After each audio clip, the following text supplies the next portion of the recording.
여러분, 이 그림을 우리가 머릿속에 넣어버리십시다.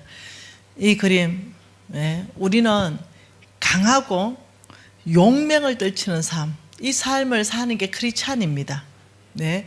어떤 주위의 사건이나 상황이나 환경에 장악되는 것이 아니라 오히려 우리가 변화를 줘버리는 거, 이게 크리스찬의 삶이에요. 자, 이런 상황 안에서 우리가 하나님을 알아가는 거, 그 하나님을 경험해야 돼요. 나의 하나님으로. 그래야 이 삶이 나오는 거예요. 그래, 지금 우리가 공부하고 있어요. 근데 그것을 적용해서 살기 시작할 때부터는 내가 경험이 막 되기 시작해요. 나의 하나님으로. 그래서 내가 어떨 때 내가 강하고 용맹을 떨치는 삶을 사는지, 이것들에 대해서 그림으로 머릿속에 넣어놓으면 참 좋겠어요.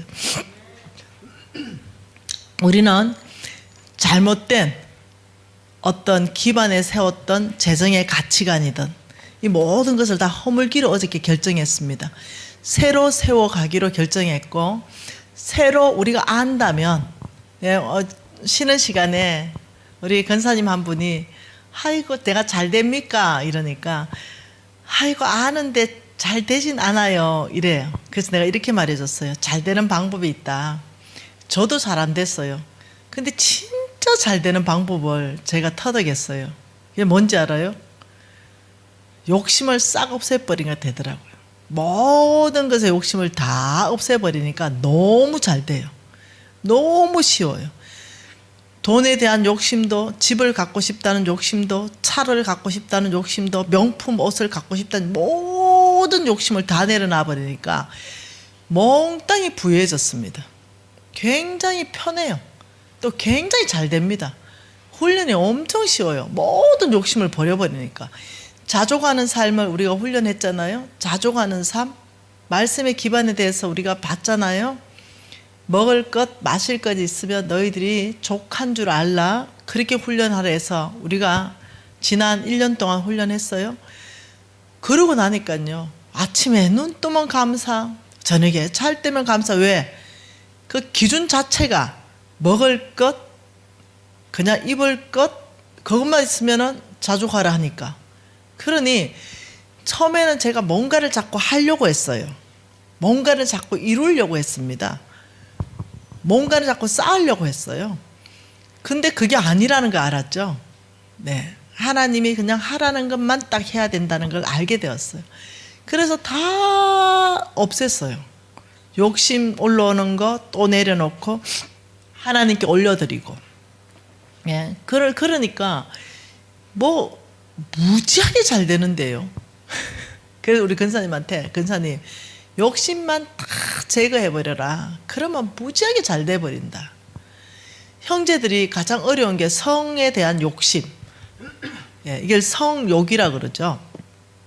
재물에 대한 욕심을 뭐라 그러죠? 물욕이라 그러죠.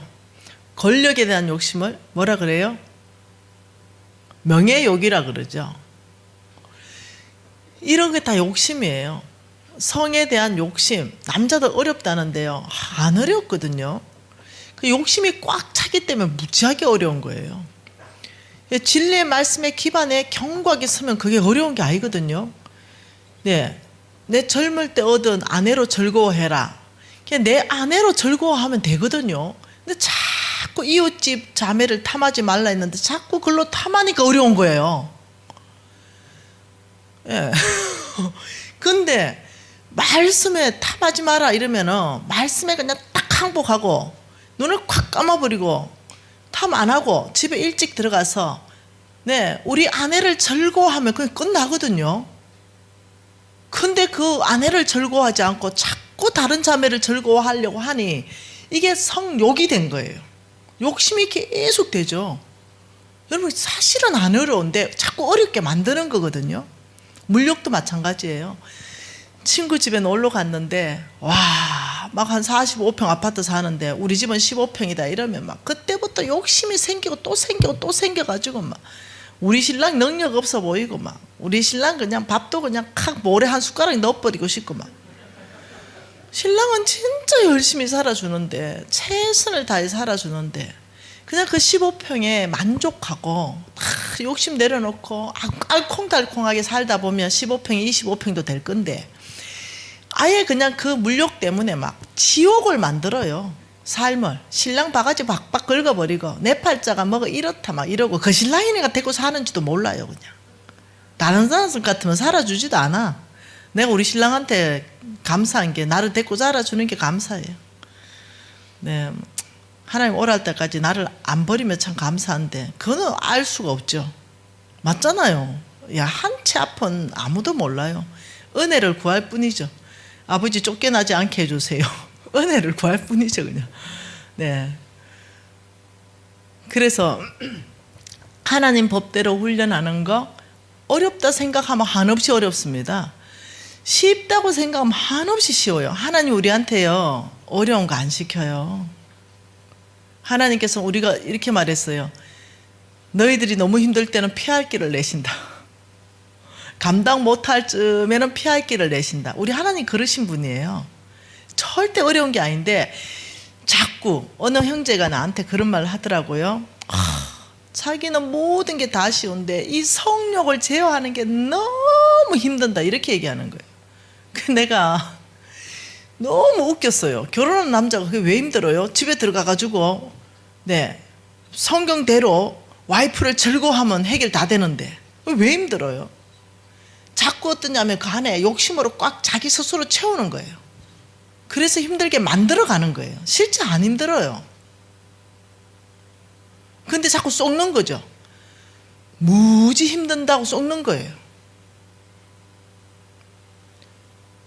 돈의 욕심 꽉 찬 거나, 성에 대한 욕심을 꽉 채운 거나, 명예에 대한 욕심을 꽉 채운 거나 다 똑같아요.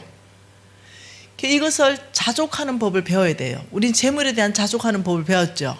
우리 배웠잖아요. 먹을 거 입을 거. 성에 대한 것도 자족하는 법을 배워야 돼요. 네, 그냥 그 마누라로 족해야 돼요. 그 남편으로 족해야 됩니다. 자족하는 거 배워야 돼요. 명예에 대해서 자족하는 거 배워야 됩니다. 열심히 자족하고 하나님이 여기까지 대리 열심히 충성되게 하다 보면 눈에 띄어가지고 부장 됩니다. 네. 끊임없이 어떠냐면 부장 자리를 호심탐탐 노리면서 부장 어떤 등에 칼이나 꽂는 그런 어떤 이간질이나 시키고 사장하고 이런 짓 하면요, 분명히 자기가 2배 같은 사람이 나를 그래 등에 칼을 꽂아요. 그게 아니라 내가 커니가 지금 부장이면 부장으로 만족하면서 열심히 충성되게 하면요, 이 사람이 또 승진해요. 굉장히 중요합니다. 자족하는 거. 여러분 자족하는 거 우리 훈련하십시다. 네, 절대로 어렵지 않습니다. 우리는 하나님께 쓰임받는 사람이 되기 위해서 아브라함의 DNA를 보고 있습니다. 네, 또 하나 보죠. 예레미야서 말씀 27장 5절 말씀. 네, 한번 봅시다. 1년 전에 봤던 말씀이에요. 예레미야 27장 5절 말씀이에요.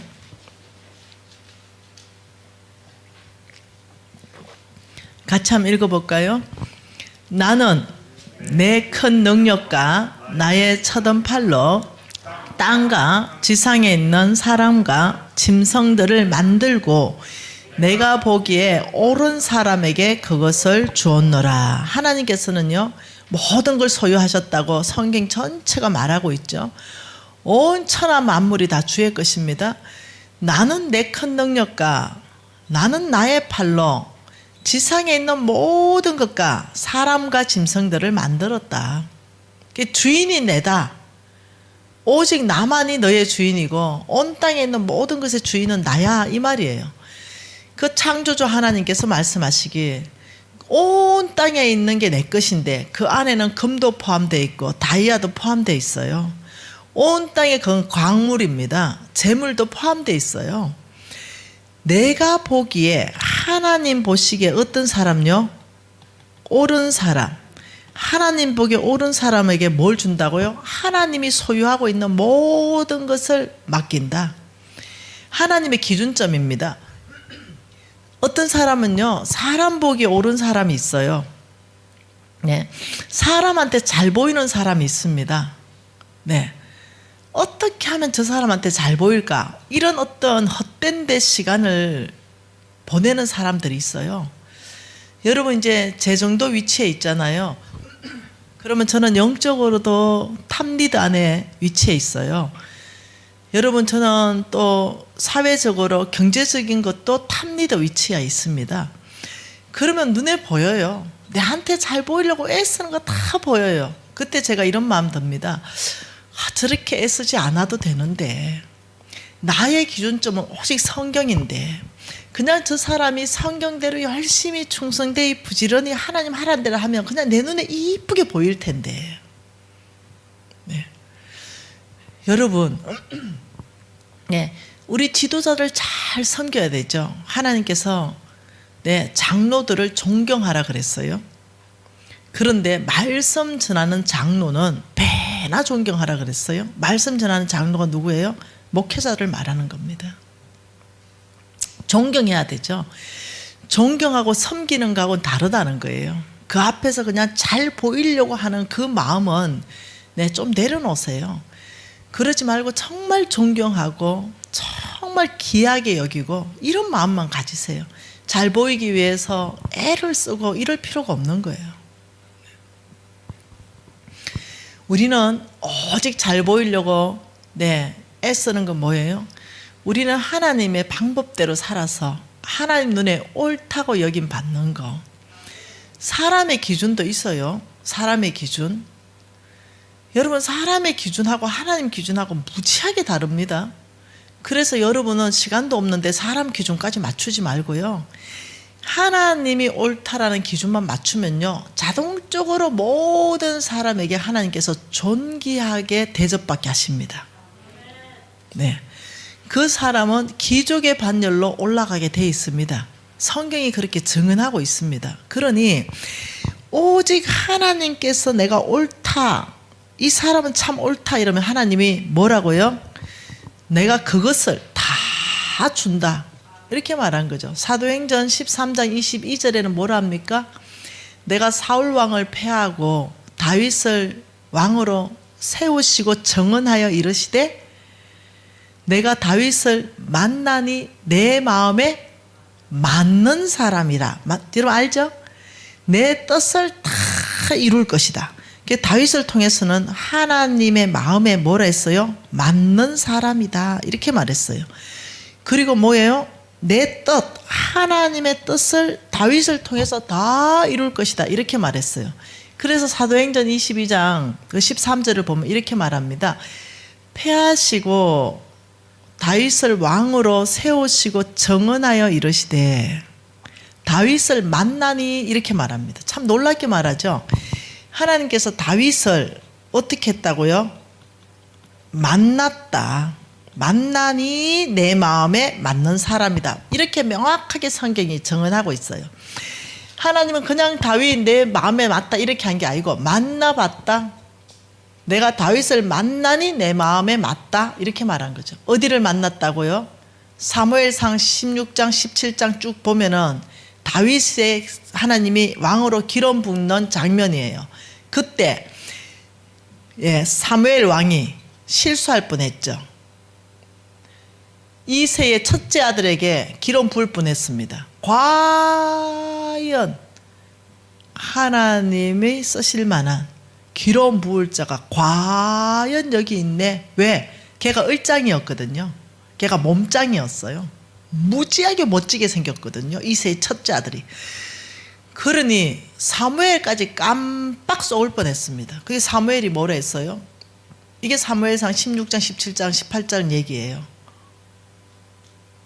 그때 하나님께서 놀래가지고 잠깐만, 사람은 외모를 보거니와 나 여호와는 중심을 보느니라 이렇게 말했어요. 그러니 성경은 보물찾기죠. 그러니 여기저기를 보물 찾아보니 어디를 만났어요? 하나님이 어디를 만났어요? 다윗을 만나니 내 마음에 합한지라 내 뜻을 다 이룰 것이다 말했어요. 그리고 어디를 만났어요? 다윗의 외모예요? 다윗의 중심이에요? 사람은 외모를 보고 사무엘까지 실수할 뻔했어요. 큰아들한테 기름 부을 뻔했습니다. 아니. 이미 내가 그를 버렸다. 사람은 외모를 버리고, 사무엘이 뭘 봤단 말이에요? 외모를 봤다는 거예요. 스펙을 봤다는 겁니다. 인물을 봤다는 거예요. 키를 봤다는 겁니다. 얼짱 몸짱을 봤다는 거예요. 학력을 봤다는 거예요. 그 다 외모죠. 재력을 봤다는 거예요. 그래 하나님은 아니. 나는 사람의 보는 기준과 달라. 나는 중심을 봐. 그러니 저와 여러분은요, 몽땅 굿뉴스를 접한 거예요. 이제 사람 보는 기준으로 하나님이 저와 여러분을 뽑으면요, 여러분 진짜 미안한데 곤란해요. 그 인물 가지고. 생각해봐요. 거울에 그 인물 가지고 뽑힐 건지. 나는 화장을 지어놓으면 딴 사람이에요. 나도 곤란해. 네. 그러니 외모를 본다면요, 곤란해요. 그러면 공평하지 않아요. 우리 하나님 너무 불공평해. 내가 이리 태어나고 싶어서 태어났나요? 내가 어디 키 작고 싶어서 작았어요? 하나님이 작품인데 내가 눈이 찢어지고 싶었어요? 그 하나님께서는 외모 안 본다. 중심. 그래서 하나님이 공평하신 분이에요.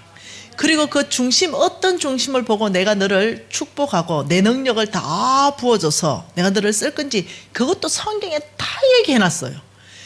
그리고 그렇게 훈련된 사람은 내가 뽑아 쓴다. 내 마음에 맞기 때문에, 내가 보기 옳기 때문에 내가 만든 모든 거 그 사람한테 맡겨서 그 사람을 통해서 온 땅을 축복하는 복의 통로로 내가 쓸 것이다. 그게 이미 우리는 시험 치는데 답안지를 가지고 치고 있다는 거예요. 그러니 너무 쉬운 거예요. 하나님 보기에 옳은 사람, 하나님 마음에 맞는 사람, 그 사람은 중심이다. 절대로 외모가 아니다. 하나님은 중심을 보신다. 중심을 보시고 이 사람 중심이 충성된가. 그러니 이게 중요한 거예요. 외모를 너무 많이 꾸미지 않으셔도 돼요. 여러분, 잠깐이에요. 너무 크게 꾸미는 게 아니라 중심을 꾸며야 돼요. 계속 하나님 말씀에 적셔야 돼요. 예수의 피에 적셔야 됩니다. 그래서 이 중심이 계속 하나님 마음에 옳고 하나님의 뜻에 맞는 것에 여기에 꾸며야 돼요. 중심을 계속 충성되게 자꾸 꾸며가야 됩니다. 훈련되어 가는 거죠.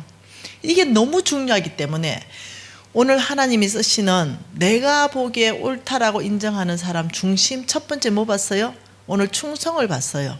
그리고 하나님께서 축복하는 중심, 두 번째 오늘 중심을 여러분하고 나누고 싶어요. 이게 훈련되면요, 이거는 돈하고 연결되어 있어요. 이 중심은 여러분 누가복음 8장 말씀 한번 보죠. 누가복음 8장이에요. 누가복음 8장 15절 한 절 말씀 같이 읽겠어요? 누가복음 8장 15절입니다. 누가복음 8장 15절 한번 읽어볼까요? 좋은 땅에 있다는 것은 착하고 좋은 마음으로 말씀을 듣고 지켜 인내로 결실하는 자니라. 여러분이 예수님께서 가라지 비유를 하셨어요. 그죠? 자, 돌짝밭, 가시밭, 길가 땅. 여기 열매 안 난다. 그리고 좋은 땅에는 몇 배? 30배, 60배, 100배다. 이렇게 말했어요. 그래서 하나님께서는 성경에 그 땅은 각 사람의 마음밭을 얘기한다. 이렇게 얘기했죠. 이게 돌짝밭이다. 이게 하나님의 메시지, 씨가 그 떨어져도 자라지 못한다는 거예요. 길가 땅에 떨어지면, 그 자라지 못한다는 거예요. 가시덤불에 떨어지면 자라지 못한다는 거예요. 그래서 우리 마음이 돌짝밭 같은 사람, 길가 땅 같은 사람, 가시덤불 같은 사람은 열매를 낼 수 없기 때문에 그런 사람은 안 쓴다 이 말입니다. 그러면 어떻게 해야 되는가? 누군가 하나님의 말씀에 대한 태도가 보면 내 땅이, 내 마음이 어떤지 다 알아요. 내가 길가 땅인지, 내가 돌짝밭인지, 내가 가시덤불인지 알아요. 하나님의 말씀에 대해서 하나님이 성경에서 이렇게 말했으면 크게 진리입니다. 아멘입니다. 이런 사람, 이걸 뭐냐면요, 듣는다 이래요. 그런데 귀는 들었어요. 근데 뭐 그 방법이야 그래? 이러고 귀는 들었는데 동의하지 않고 살지 않아요. 이건 듣는다고 얘기하지 않아요. 여기에서 하나님께서 그래서 좋은 땅은, 이러면서 15절에 좋은 땅이라는 것은 착하고 좋은 마음으로 말씀을 듣는다. 이 들었으면 지키고 인내로 결실한다. 자, 듣고 그 다음 뭐 한다고요? 지키고 그 다음 뭐 한다고요? 열매 맺는다. 지금 이 얘기를 하는 거예요. 이게 좋은 땅이다. 이게 가라지 땅은요, 귀로 듣고 끝내요. 지키는 걸 안 해요. 이걸 안 합니다. 네, 그래서 열매가 당연히 안 나지요. 왜냐? 듣는 거에서 완전히 끝냈기 때문에.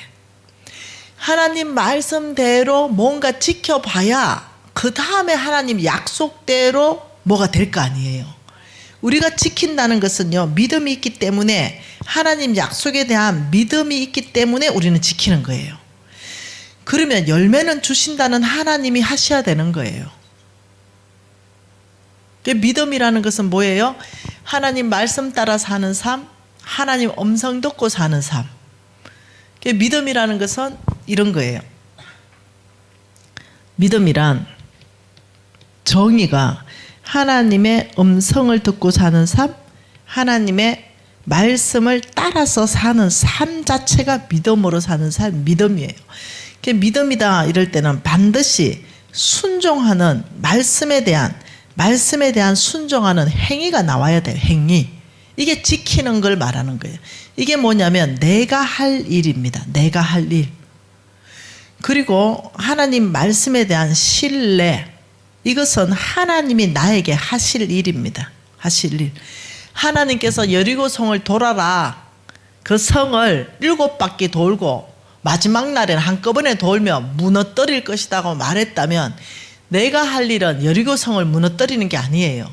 하나님이 여리고성을 무너뜨릴 거라는 걸 신뢰하고 도는 것만 내가 할 일이에요.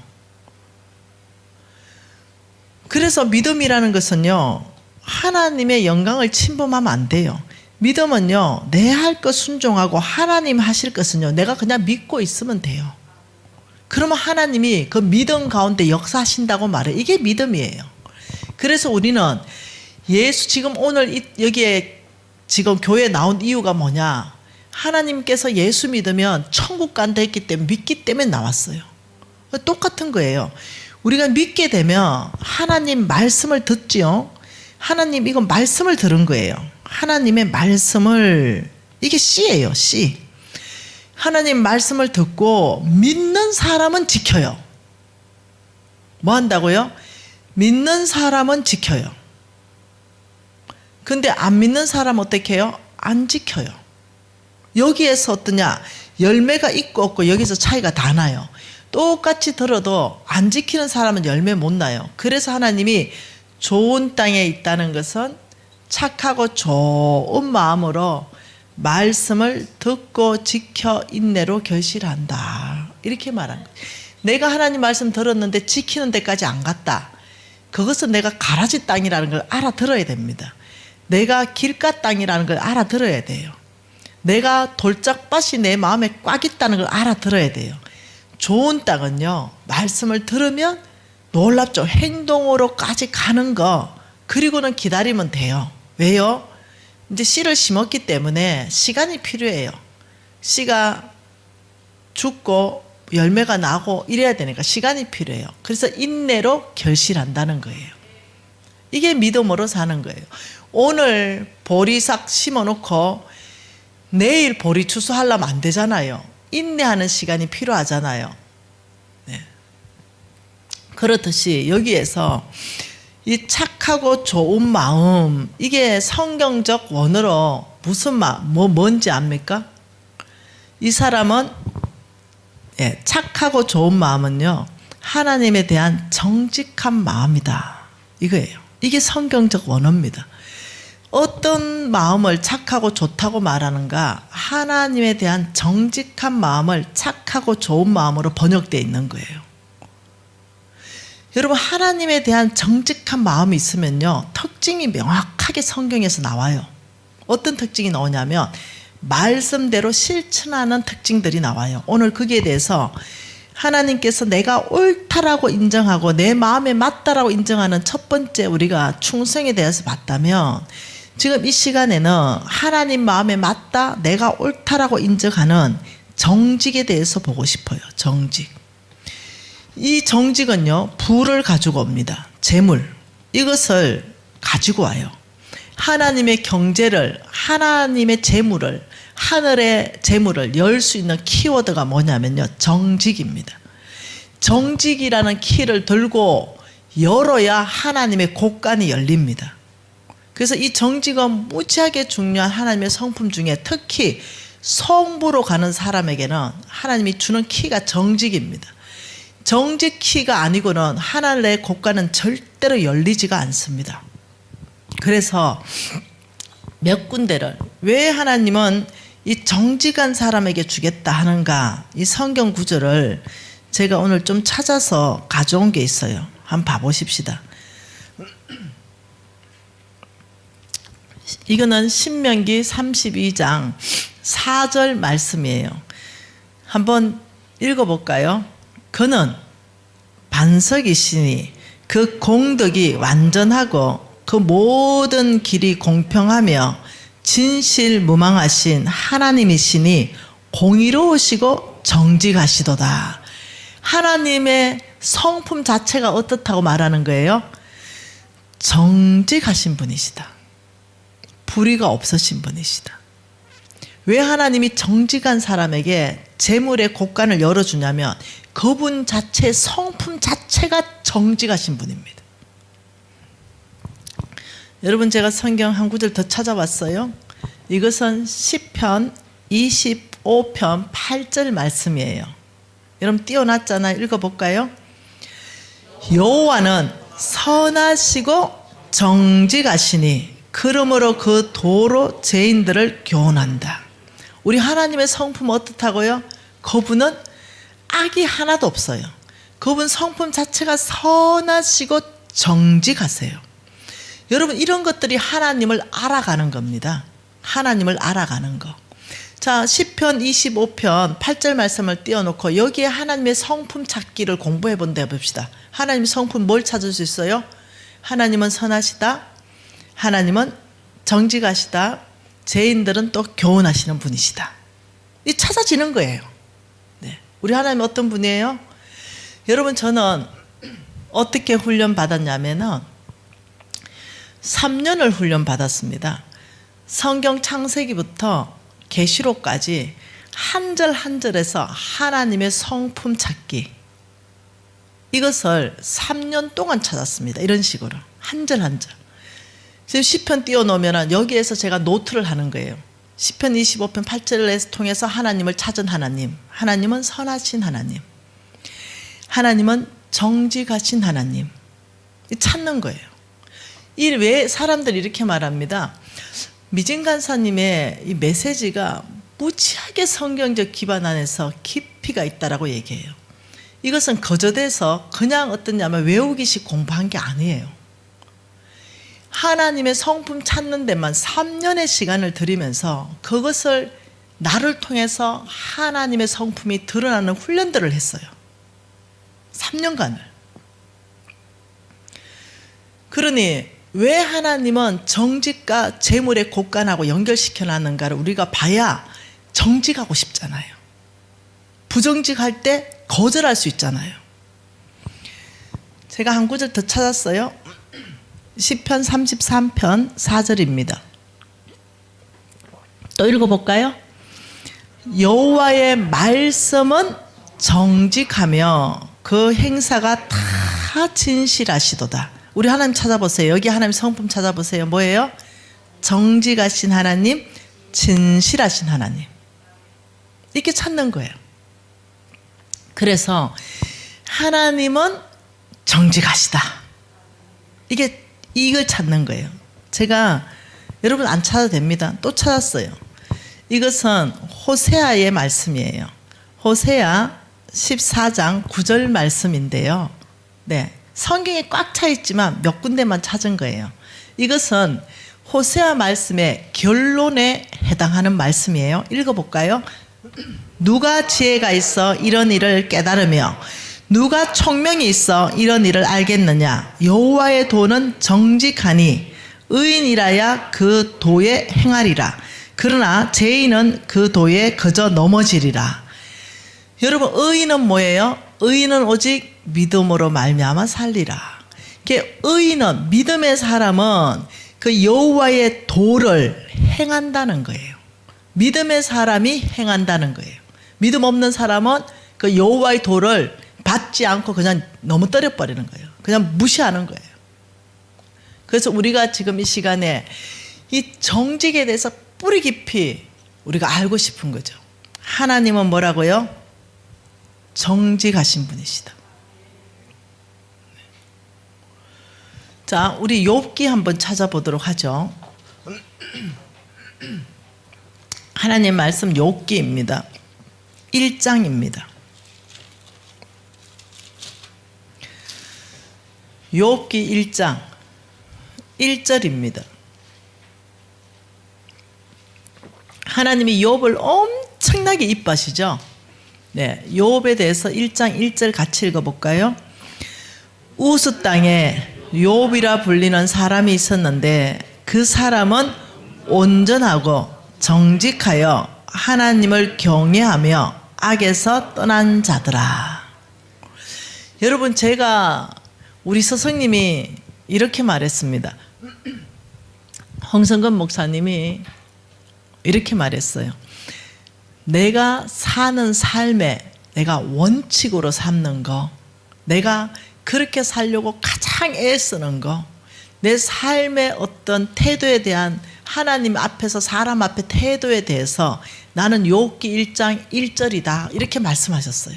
그러면서 욥기 1장 1절을 가지고 홍성근 목사님이 4가지 나는 이렇게 살기로 결단했다 이렇게 말했어요. 첫째 뭡니까? 이 사람은 온전한 삶을 산다. 온전한 삶. 온전한 삶을 사는 거 뭐가 가능케 합니까? 성경의 역할이죠. 성경의 역할이 사람을 뭘 한다 했어요? 온전하게 하고 모든 선한 일을 행할 능력을 갖추게 한다. 봤습니다. 두 번째, 우리 홍 목사님 말씀한 것이 정직하게 산다. 정직한 삶. 세 번째, 하나님을 경외한다. 네 번째, 악에서 떠난다. 이것을 우리에게 말씀하셨어요. 그러면서 이 삶을 위해서 치열하게 싸워왔노라고. 때로는 실패하고 넘어지는 삶도 있었노라고. 그럴 때마다 이 온전한 삶으로 하나님께서 성경 안에서부터 계속적으로 이끌어 갔노라고. 그러면서 저는 이것을 저의 삶의 목표로 스승님처럼 제자잖아요. 삼았어요. 온전한 삶을 살기 위해서는 내 힘으로 못 삽니다. 이거는 성경의 역할입니다. 그래서 잘못 들어갈 때는 책망받고 다시 바르게 해서 온전하게 온전한 길로 갈 수 있게. 이게 그래서 성경을 내 손에서 떼지 않는 거예요. 내 눈에서 떼지 않는 거예요. 온전한 삶, 성경이 오직 나를 온전한 삶을 살게 하기 위해서. 그리고 저는 헌신했습니다. 우리 스승님처럼.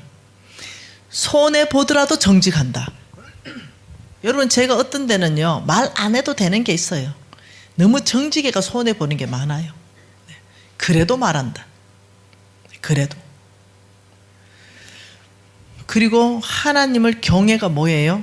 이건 코람데오라는 거예요. 코람데오. 하나님을 두려워한다. 하나님이 살아계신다 인정한다. 하나님 앞에서 두려움을 가지고 사는 삶을 말해요. 하나님 손에 항상 저울이 있다고 바라보는 삶을 말합니다. 그리고 하나님이 악이라고 말하는 그 모든 것에서부터 떠나는 삶을 산다. 그래서 나 욥처럼 하나님의 기쁨 되기를 원하네. 이기에 대해서 제가 우리 홍성근 목사님한테 배우고, 홍성근 목사님도 이 삶을 살기 위해서 넘어지고 일어나고 했다니, 나도 넘어지고 일어나지만 홍 목사님이 지금은 훨씬 더, 옛날보다 훨씬 더 잘한다고 말씀하셨어요. 훈련하니까 영적 근육이 생겨서 점점 더 잘해진다. 그러니 저도 스승을 따라서 사는 걸 헌신했어요. 그리고 10수년이 지났습니다. 놀랍죠? 옛날보다 훨씬 잘해져요. 옛날에는 무지하게 어렵게 훈련했거든요. 이제는 그냥 삶이 됐어요. 이것이 습관이 됐어요. 이제는 이것이 나의 인격을 형성하게 돼요. 너무 놀라워요. 그래서 옛날보다 사람이요, 고상해졌어요. 악을 도모하지 않고 늘 선을 도모하고, 어떻게 하면 저 사람을 도와줄까, 풀어줄까, 자유케 할까, 격려할까, 위로할까, 이런 것들이 내 안에서 나오고, 절대 이간질하지 않고, 오히려 오해가 있으면 풀어주고 싶고, 내 이익을 위해서 이간질하지 않고, 이 사람이 점점 고상해지는 거죠. 여러분, 왜 나한테 와서 뭐 얘기하는데 이 사람 내면이 보이잖아요. 자기 이익을 위해서 이간질한다는 게 보이잖아요. 네. 말하는 사람만 몰라요. 다 보이는데. 그러면 그냥 등 떠들어주고 어떻게 해요? 기도해주고 그냥 끝내는 거죠. 네. 여러분, 하나님이 당신이 정직하니, 욥이 당신 따라 정직하니 너무 기쁜 거예요. 이것이 이 중심 안에 들어가 있다는 걸 절대 놓치지 말라는 거예요. 사람들은 하나님을 경외하거나 악을 떠나거나 이런 거에 대해서는 익숙해요. 근데 아주 철저하게 정직한 거에 대해서는 너무 익숙하지 않아요. 이런 말이 있어요. 하얀 거짓말. 거짓말이면 거짓말이지 무슨 하얀 거짓말이에요. 그냥 거짓말은 거짓말이에요. 안 그래요? 여러분, 열왕기상 한번 봐볼까요? 아니, 찾지 마세요. 제가 찾아왔습니다. 네. 네. 열왕기상입니다. 나중에 3장 6절이에요. 메모만 해놨다 나중에 찾아보세요. 같이 읽어볼까요? 솔로몬이 가로되 주의 종 내 아비 다윗이 성실과 공의와 정직한 마음으로 주와 함께 주 앞에서 행함으로 주께서 저에게 큰 은혜를 베푸셨고, 주께서 또 저를 위하여 이 큰 은혜를 예비하시고 오늘과 같이 저의 위에 앉을 아들을 저에게 주셨나이다. 자, 큰 은혜 베푸셨고 주께서 또 저를 위하여 이 큰 은혜를 예비하시고.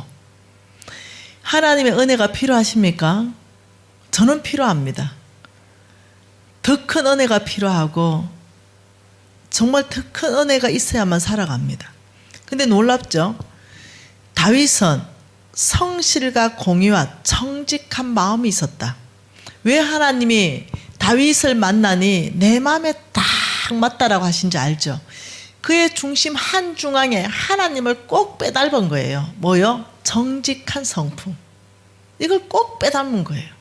욥을 하나님 보시고 너무 좋았어요. 왜요?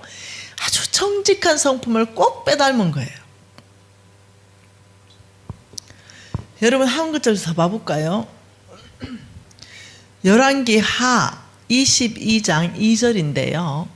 이것은 요시아입니다. 요시아 왕 알지요? 하나님이 엄청나게 이뻐해버리는 왕입니다. 한번 읽어볼까요? 요시아가 여호와 보시기에 정직히 행하여 그 조상 다윗의 모든 길로 행하고 좌우로 치우치지 않았다. 하나님은 마음에 드는 모든 사람을 어떻게 표현했냐면 다윗의 길로 갔다, 이렇게 표현했어요. 그러니 이 요시아는 하나님 보시기에 정직하게 행했다. 하나님이 좋아하는 사람 특징 다 살펴보면요, 그 한중앙에 있는 걸 항상 보면 정직을 하나님 말씀합니다. 아이고 요시야, 니는 어떻게 내 성품을 그렇게 빼놔봤냐?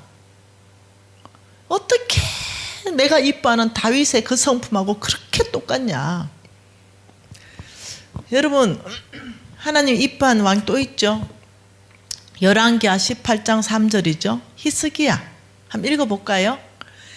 히스기야가 그 조상 다윗의 모든 행위와 같이 여호와의 보기에 뭐 했다? 정직하게 행했다.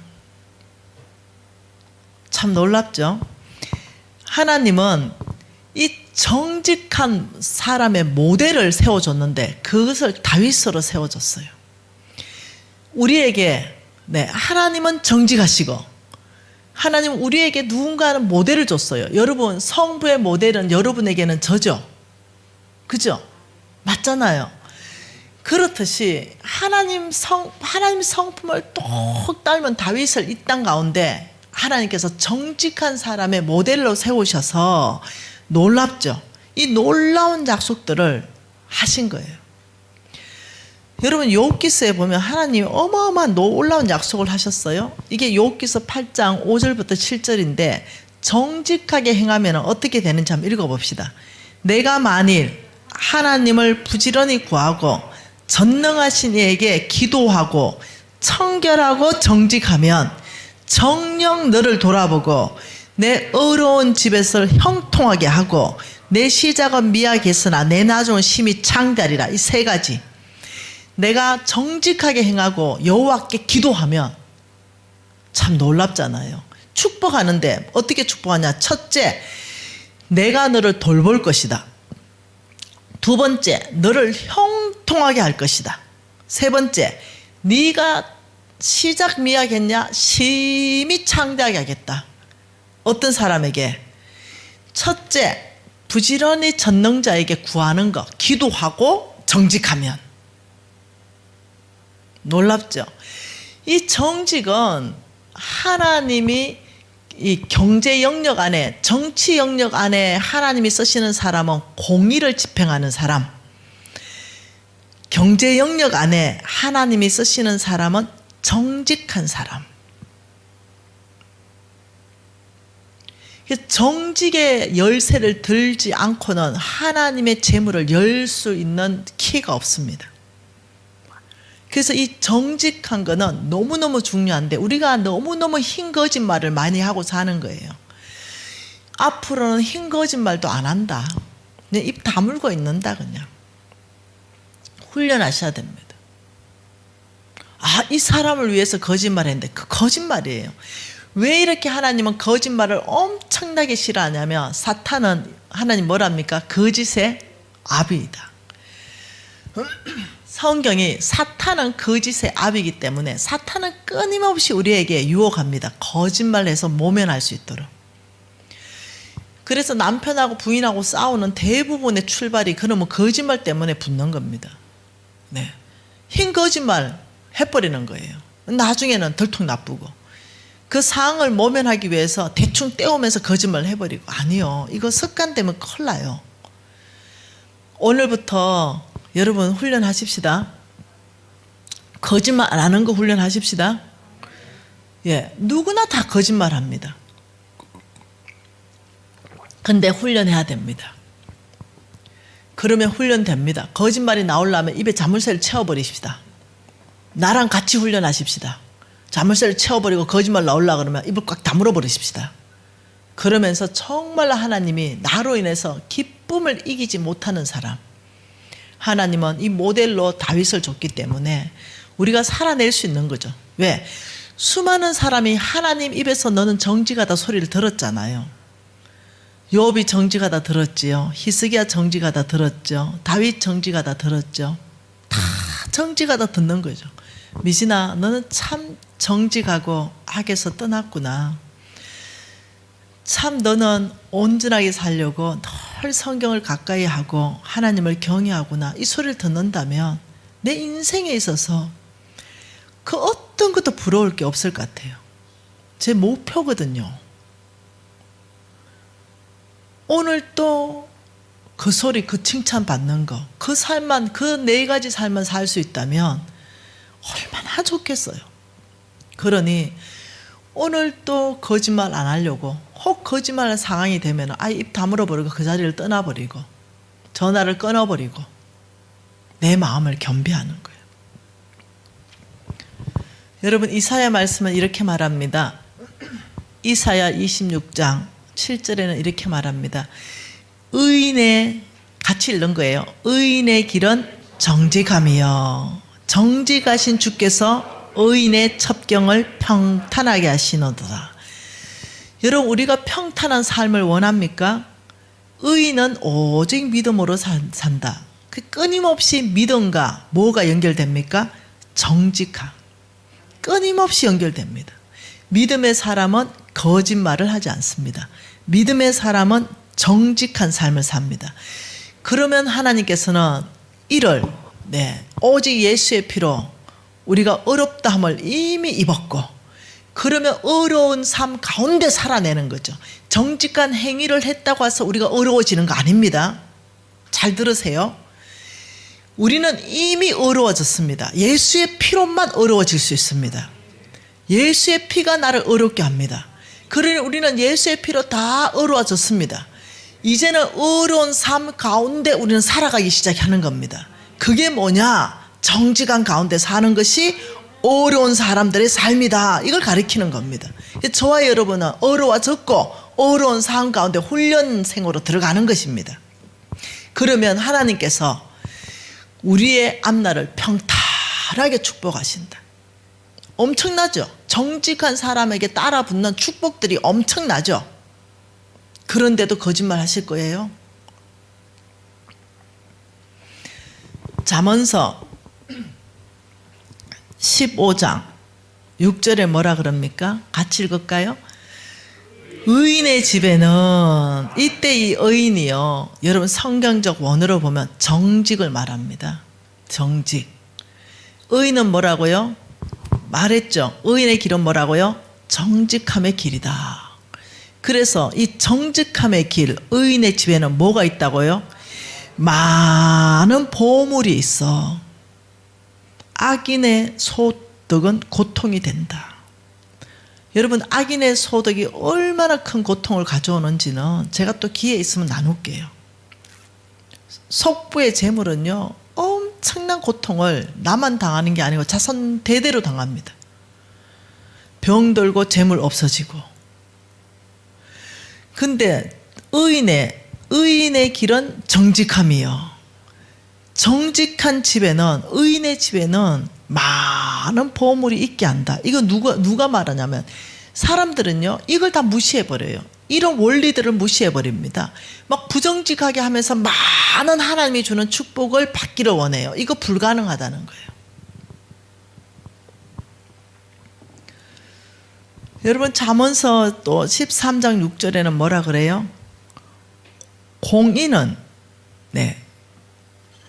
잠언서 13장 6절입니다. 번역본이 다른 번역본을 썼습니다. 의인은, 이게 공의를 말합니다. 공의는 행실이 정직한 자를 보호하고 악은 죄인을 패망시킨다. 여러분, 하나님의 공의, 잠언서에 또 이렇게 말합니다. 정직한 자의 길은 대론이라.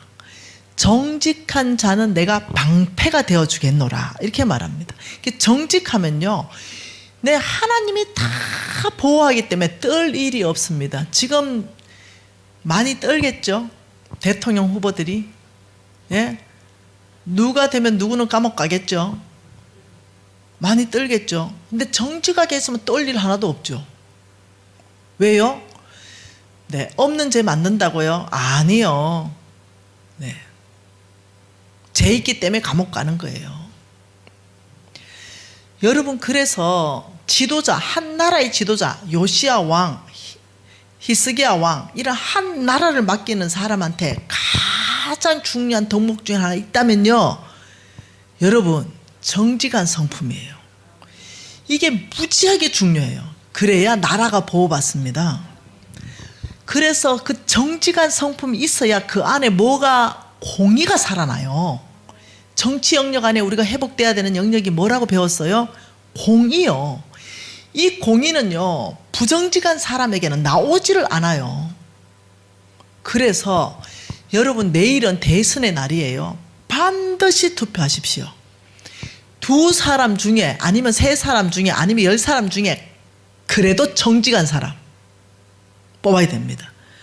아유, 그놈이 다 그놈이야, 뽑으면 안 돼. 아니요. 그래도 네, 후보 배우자들 보니까 뭐 다 그물의 그 밥 아닙니까? 그러니 당사자, 대통령 될 당사자, 그래도 누가 더 정직하나, 이걸 기준점으로 뽑아야 됩니다. 그래야 그 사람은 공의롭게 나라를 끌어갈 수 있습니다. 여러분, 정치 이념 아니에요. 우리 예수 믿는 사람들은 여당 야당 아닙니다. 2사람 중에 누가 더 정직할 것 같습니까? 그거 하나님한테 물어봐요. 그거 뉴스 다 좀 살펴보세요. 그리고 뽑아야 됩니다. 이해하셨죠? 아, 난 민주당 좋으니까 난 무조건 1번 찍어야 돼. 아니요, 그건 예수 믿는 사람 아닙니다. 아, 나 국민의힘 좋으니까 난 무조건 2번 찍어야 돼. 아니요, 그 예수 믿는 사람 아니에요. 예수 믿는 사람은요, 뭘 봅니까? 네, 하나님의 나라를 어떻게 하면 무너뜨리지 않을 당일까?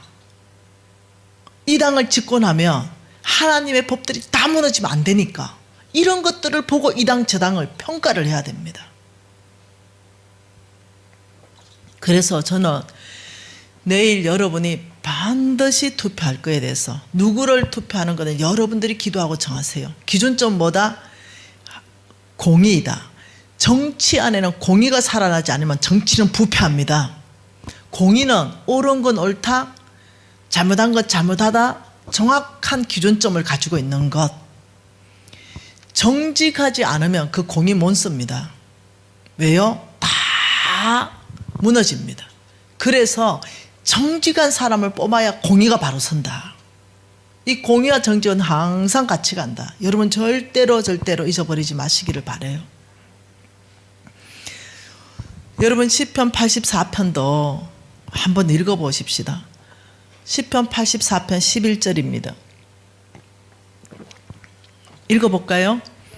여호와 하나님은 해요 방패시라. 여호와께서 은혜와 영화를 주시며 정직히 행하는 자에게 좋은 것을 아끼지 아니함이라. 여러분, 너무너무 놀랍지 않습니까? 너무너무 놀라워. 너무너무. 오만 좋은 것을 하나님은 누구한테 다 준다는 얘기예요? 정직한 사람. 이래도 부정직하게 살 거예요. 부정직하게 살면서 하나님한테 좋은 거 받을 기대도 하지 마세요. 아니, 기대를 하지 마세요. 우리가 이제까지 뭔가 부정직한 게 있다면 돌이키십시다. 다시 시작하십시다. 여러분, 제가 지금 성경 구절을 훨씬 더 많이 찾아서 놨어요. 이 메시지가 성경 안에 꽉 차 있어요. 엄청나게 많이. 더 안 찾는다 하더라도 여러분이 충분히 이해가 되실 것 같아요. 네. 하나님께서는 이렇게 말합니다. 네, 한 가지 더 봐보십시다. 네, 잠언서를 보고 싶은데요. 잠언서 10장을 좀 보고 싶습니다. 안 찾아졌네요. 잠언서 13장 3절 말씀 한번 읽어볼까요? 입을 지키는 자는 그 생명을 보존하나 입술을 크게 벌리는 자는 멸망하니라. 6절요. 의는 행실이 정직한 자를 보호하고 악은 죄인을 패망하게 한다. 하나님에게 보호받고 하려면 정직해야 돼요. 여러분이 정직하면요, 두려울 게 아무것도 없어요. 예. 누가 첫날 얘기했죠. 어떤 사람이 우리 회사에 전화해서, 그것도 교회 근사라는 사람이, 김미진 간사 대학 안 나온 거 아이가, 김미진 간사 전문대 나온 거 아이가, 김미진 간사 고졸 아이가, 제가 4년 대학교 학사 자격증을 가지고 있다라고 말해도 아예 여러분 알죠? 자기가 부정직하면 남도 부정직할 거라고 미리 추측하는 거 아세요? 정직한 사람은요, 남을 잘 의심 안 해요.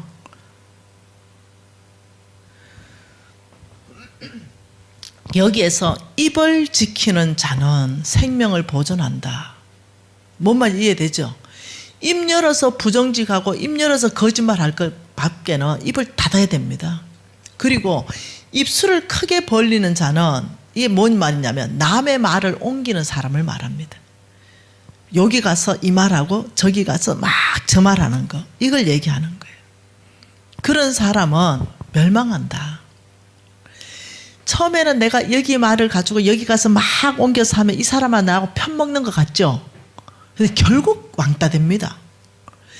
그래서 절대로 입술을 크게 벌리는 자 되지 말아라. 제발 입에 좀 자꾸 채워라. 이 말입니다. 여러분, 진짜 예수쟁이는요, 남의 말 안 합니다. 격려하고 내 입이 예수 입 돼야 되거든요. 내 입이 하나님 입 돼야 되거든요. 왜냐하면 내가 하나님의 형상과 모양이기 때문에. 그래서 위로하고 세워주고 격려하고 다독거리고 힘있게 같이 가자, 이런 입이 돼야 되지. 여기서 말 듣고 와가지고 저기서 또 할 때는 보태가지고 막 이렇게 하는 거, 이걸 하나님이 엄청나게 미워하시고 그런 사람은 멸망하게 된다. 지 입 때문에 멸망해요. 그러면 입만 자꾸 채워도 하나님 축복받을 건데. 여러분, 이런 게 크리스찬입니다. 우리가 이래 사는 게 믿음이에요. 믿음으로 사는 것은 하나님께서 이쪽 얘기를 듣고 와서 보태서 이쪽으로 막 하는 거, 이런 거 하지 마라 할 때 안 하는 게 믿음이에요. 믿음을 굉장히 내 삶과 동떨어진 이상한 걸로 만들지 말라는 거예요. 믿음은 하나님 이런 말씀에 내가 축복된 삶을 사는 거예요. 한 구절 더 읽어볼까요? 잠언서 14장 15절입니다. 어리석은 자는 온갖 말을 믿으나 슬기로운 자는 그 행동을 삼가한다.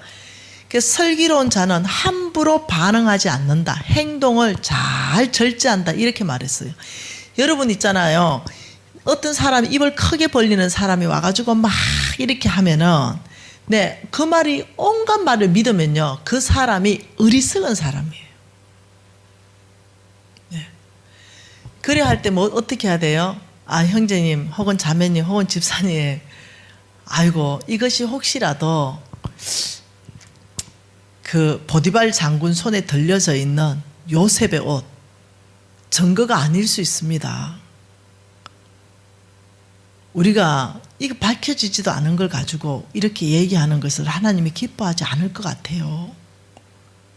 그리고 그 자리를 피해야 돼요.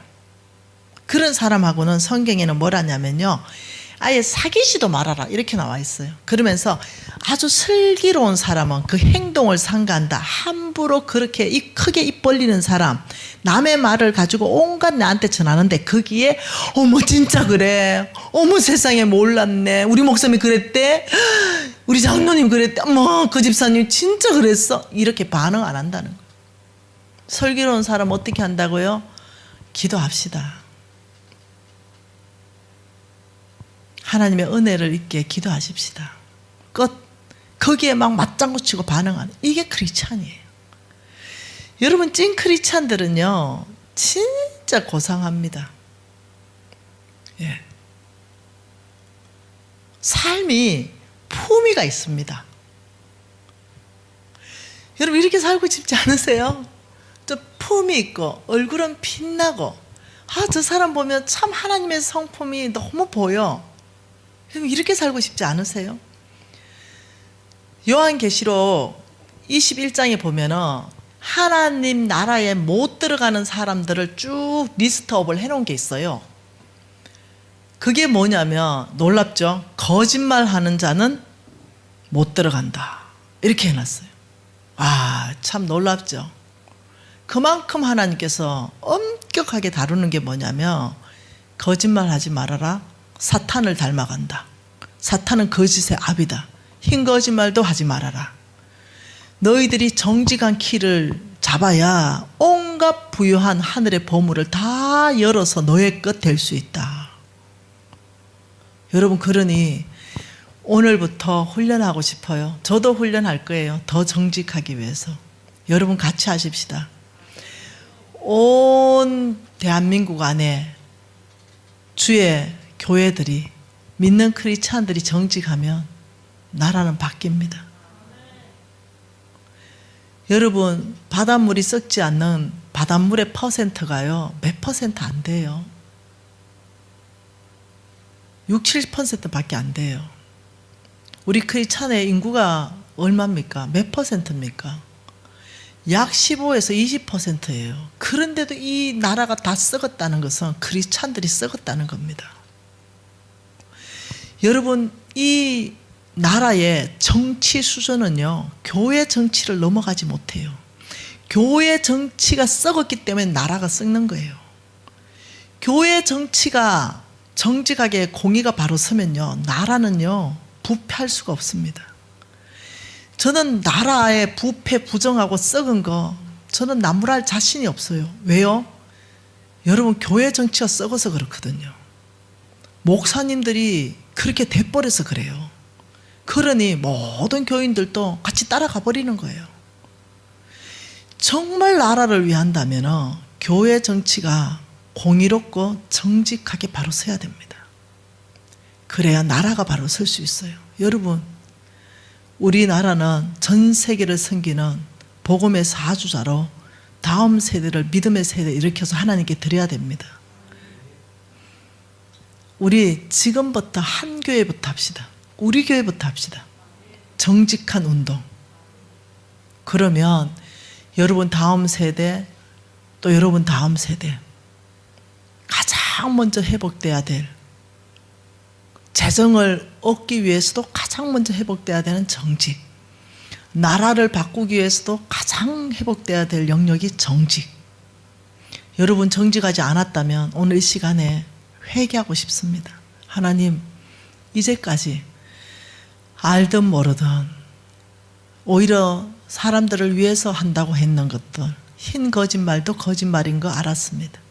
아버지, 오늘부터 거짓말이 나올 때는 입을 닫아버리겠습니다. 그 자리를 피해버리겠습니다. 저부터 정직하겠습니다. 아버지, 훈련시켜 주십시오. 오늘 통성으로 주님 앞에 회개하고 여러분 교회 정직한 교회, 하늘성 교회 되기 위해서 우리 모두가 헌신하십시다. 우리 통성으로 주님 앞에 아버지 가슴을 찢으십시다. 이 나라의 부정부패한 거 교회의 책임입니다. 우리가 주님 앞에 통성으로 기도하시겠습니다.